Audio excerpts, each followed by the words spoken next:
Hey beauties, and welcome back to my channel. It's me, Riri, and I love doing other people's makeup. I did mention this in a previous video, but it brings me the most joy in the entire world, aside from my family. But just doing anybody's makeup, a bride, pageant, prom, but to see someone come in and maybe they don't have the most confidence, maybe they don't ever wear makeup, but to see them at the end of kind of your session look in the mirror and cry or be completely blown away by how they look and just turn to me and say like, thank you so much, and then give them some sense of, that confidence back. I absolutely love it. There's no better feeling in the world than to see joy in someone else and to help bring joy to someone else. So yeah, this is part 2 of Back to Basics, and this is going to be color correction and foundation. We'll get to the foundation part in a little while, only because, y'all, some of us are hot messes. Not everybody, but some of us are hot messes. So, yeah, we got a lot to talk about. I am first going to be color correcting. This is not something that I always do. If I am doing photo shoots, if maybe hubby and I are going out, if I'm going out, I will color correct and really be, on point, like super glam. With my skincare, my foundation, everything, do a, just a more covered up version of myself. As you guys know, I'm more of a light to medium coverage girl. That's what I prefer, but this is something that I do when I really want to just bang it out and look bomb as fuck. So first and foremost, as you guys know, I have a lot of redness. I do have some acne scarring. I do have some hyperpigmentation, some broken capillaries around my nose. I'm 40 years old, and I feel like overall I have pretty good skin. I have a couple little friends that came to the party that weren't invited, but aside from them, my skin's pretty good most of the time. First and foremost, I always start with a green color corrector. Anytime that you have any type of redness, even the redness that's here in my little friends, redness in your cheeks, anything like that, rosacea, whatever the case may be. Green is opposite of the color spectrum from red, therefore it helps to cancel out red.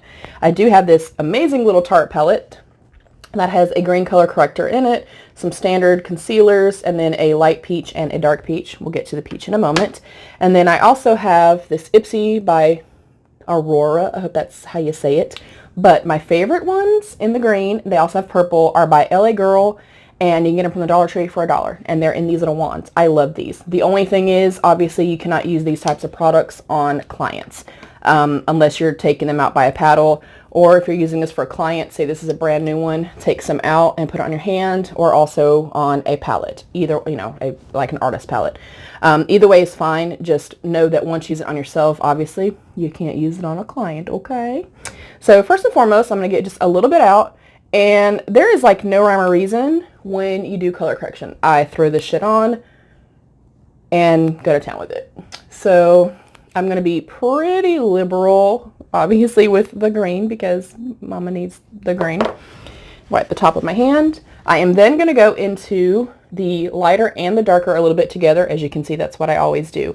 Peach is going to counterbalance any type of brownness, dark spots, dark hyperpigmentation, or anything like that. So if you have any brown spots, darker age spots or anything like that, dark shadows, that's why our lovely men of beauty will use orange to conceal prior to putting on foundation. It helps to hide that kind of residual hair that's underneath those 5 o'clock shadows, the shadows that are created from having facial hair. So I'm going to take literally just on my ring finger. You have to blend these for just a second because it is a cream. So I just blend it for just a second, let it get nice and warm through the touch of my finger. I'm going to go in with an opposite finger and go into the darker of the two. And then you can see they're both on my hands together. So what I will do literally is kind of in between this area here. And this is the only place that I put it because that's where I have, again, hyperpigmentation, some brown spots, age spots, and things like that. A little bit of dark freckling. But anywhere that you want to counterbalance any kind of darkness, dark spots, shadowing, or anything like that. A lot of times for us beauties, even I've noticed I'm starting to get it, but I didn't notice it until the summer. So I don't know if it was my SPF or my foundation being in the sun or what it is. You can start to see a little bit of a cast of like a mustache, but there's no hair there. And I get that a lot on clients. So we're just going to take the lighter peach and very lightly color correct that as well. But pretty much any spaces and spots that are darker, dark brown, you know, anything like that. I'm going to go in with a soft, like domed brush, or my flat kabuki brush. Either one's fine.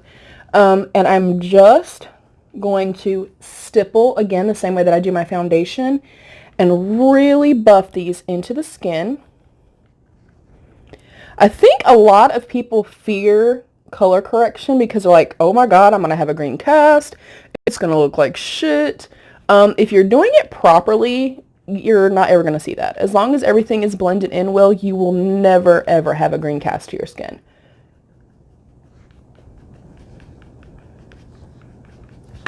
If you have issues with looking really tired, your skin is kind of dull and lackluster underneath your eyes or anything like that, if you use a lavender or a lilac shade of color correction, that is to brighten and kind of highlight that specific area. So you can see it's completely blended out, and it takes away all that weird redness. Most of the darkness and stuff like that is going to be covered.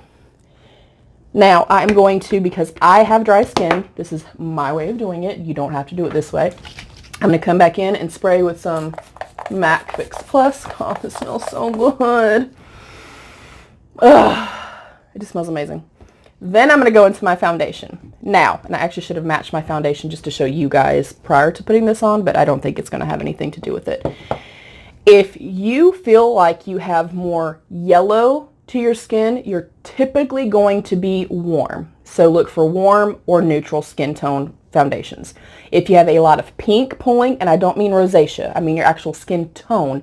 If you have a lot of pink pulling from you, you're typically going to be cool. So look for cool.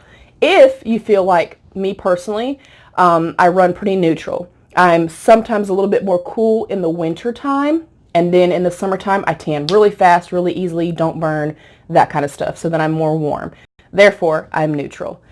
This whole thing of, and not saying it's wrong, but I've tried this method and it does not work for myself nor clients. But the whole thing of like looking at your veins, measuring your wrist, I have dark blue veins and dark green veins, both. So obviously I'm still considered neutral. But if a lot of times people are looking at their skin and they try to match here, this is way paler than the rest of my body, you guys. And with 99.9% of us, that is the case. I always recommend and suggest, and if you do it differently, I respect that 100%. This is an artistry type of thing. I think that all artists are creative and bold and beautiful and amazing. And however you do your own face or someone else's face is totally fine with me. This is what I have learned for myself and the clients I have worked on that works the best. So I'm going to come in with 3 different foundations. All 3 of them are pretty much the shade that I'm at right now as far as matching your neck to your skin. So first thing, like I said, I pull more yellow, more golden, even if I do have rosacea. Don't look at having rosacea on your skin, guys. Look at someone like Nicole Concilio. She's definitely warm. Someone like James Charles, who pulls very pink and is more fair skin, pulls cool. So if that kind of gives you an idea of warm versus cool. So I'm going to take my Hover Cover foundation. I'm going to put the tiniest. This is also how I shade match for any kind of client. You're going to take literally a pea-size amount, you guys. I like to make sure that the product is warmed up, especially if I'm working with creams. Make sure that it's just warmed up. I'm just kind of tapping it around. And you're going to make a line from the face down to the jawline. I'm trying to do this looking in the viewfinder instead of a mirror, so let mama get a mirror, okay? Because we know I'm blind. So I'm going to pull this, again, about halfway and come down here, and then we're going to take a brush and lightly blend it out.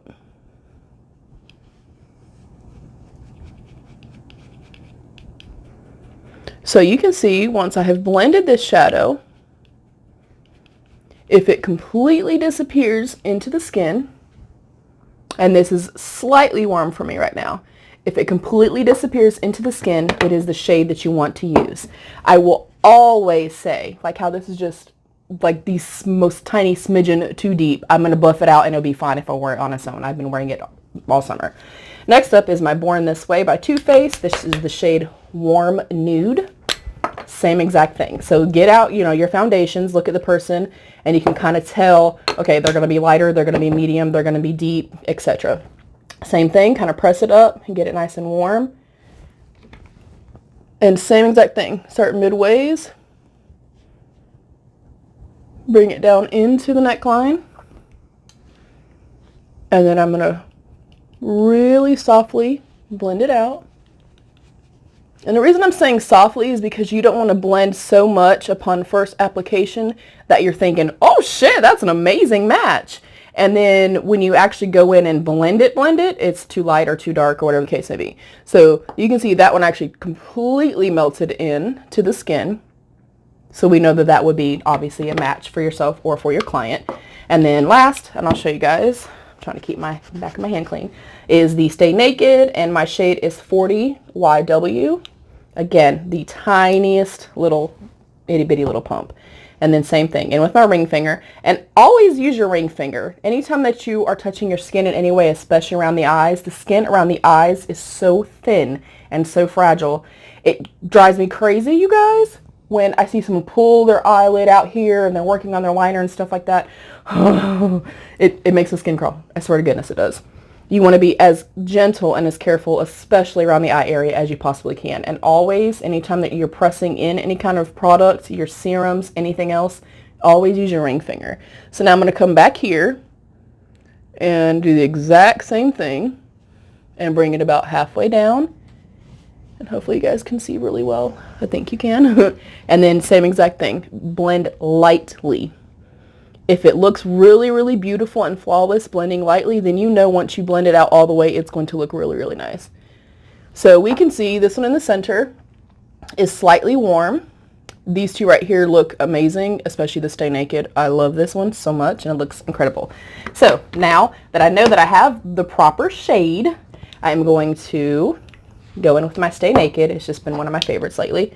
And I always use a flat top kabuki brush. If you like a sponge, kudos to you. I always feel like I use way more product with the sponge, and the finish is not quite as full coverage as it is with a brush. If you feel opposite, by all means, do you. I will never tell you you're doing anything wrong as long as your foundation is matching. Okay, boo? So I always start anywhere that I have any acne or anything like that. I'm going to press most of the product in first. And I always do a stippling kind of pouncing motion. Now from here, I'm going to start softly blending everything out and using nice circular motions. Always make sure to get the ear, behind the ear, and down to the jawline. Now if it matches perfectly, you don't really have to go down as far because, I mean, even my own mom will tell me, like, are you wearing foundation today? You don't even look like you're wearing foundation. Because I make sure that my shade matches well enough. And then up here, where kind of the perimeter of my face, I don't need the extra coverage, so just the residual little bit that's left on here, I will kind of prime my lid, if you will, with it. And then again, nice circular motions. I see a lot of people kind of going and drag the brush down. I think that's the reason that a lot of people don't prefer a brush for makeup application, and they'll say, oh, well, you know, you get brush lines or brush strokes. I've never had that issue, ever. So again, where you need the extra coverage, nice pouncing, stippling motions. I'm trying to do half the face just to show you guys. And then again, make sure everything is blended beautifully. The reason I always say to go up into the ears and then behind the ears is we're not always seen from this point of view. You know what I mean? People see you from the side, you take pictures from the side, things like that. You want to make sure that everything is fully blended out. So I'm going to get up close and personal. And then you will see, obviously the color correction did a wonderful job, and most of what I'm trying to hide is hidden and not, you know, being seen. But you can see how flawlessly this blends in. It matches beautifully with the rest of my skin down into my neckline and into my chest. That is what you want. Another kind of rule of thumb is if you feel like you look a lot better in gold, chances are you're more warm tone. If you feel like you look better in silver jewelry, then chances are you're a little bit more cool tone. Again, if you feel like you look bomb in both, then you're a neutral bitch, okay? Another thing is, like for myself personally, I don't feel like I look as good, or my skin or my hair or anything looks the best if I'm wearing reds and purples and stuff like that. Like those are my least favorite colors. I love yellows. I love, you know, rust oranges and stuff like that, burgundy tones. So that's kind of a good indication as well. The whole thing of using your wrist, I definitely would not personally, my opinion, personally, and my experiences, okay? You don't get me in the comments. Personal experience. Is that trying to use the wrist does not work. We are not the same color as our wrists, guys, okay? So again, completely blended all the way down. So everything matches beautifully. I have a nice flawless canvas to get me started. And then again for myself, because I do have such dry skin, I'm going to spray again with my MAC or any kind of dewy spray before I move along to my powder products. So that is foundation back to basics.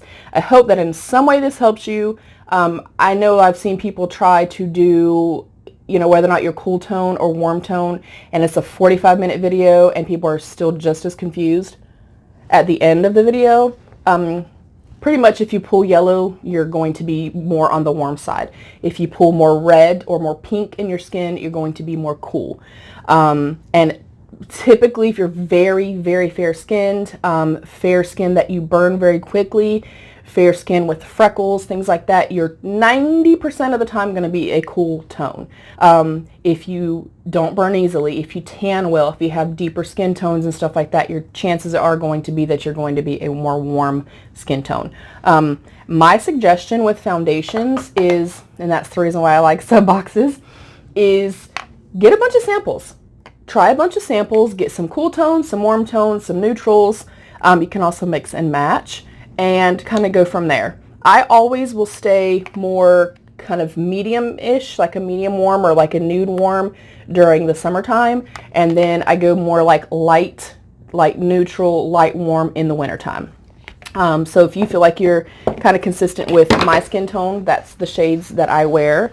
But again, try a bunch of different ones. Try a bunch of different samples. Take 3 and 4 at a time and just blend them down the neck and just softly blend them out with your finger or with a brush. If you can back up and kind of look in the mirror, especially in natural sunlight, that is the best. I have a window right here and then my ring light as well. But get it as natural, you know, of a light as you possibly can. Hold your mirror right there in front of the window. And if you can back up and you don't see anything, there's no line of demarcation, then you have the perfect foundation shade. Then you would go up in the summertime if you do tan, and then down a shade in the wintertime if obviously you get a little bit more fair. I hope that helps. Let me know your tips. How do you kind of, you know, match yourself, you know, or your clients, whatever the case may be? What are your favorite foundations? I would like to know. I've really been living for my Hover Cover and the Stay Naked since I got them. I love them both so much. I loved the Found Sealer. I had only had a sample of it, but it's just too dark. I haven't even been able to use it. But in my first impression, I liked how it looked a whole lot. So that is it. And thank you guys so much. I appreciate you more than you will ever know. If you like this video at all, then please give me a thumbs up and subscribe down below. If you tap the notification bell, I'd be even more grateful and thankful. And please always remember to be your own best beautiful. Bye, beauties.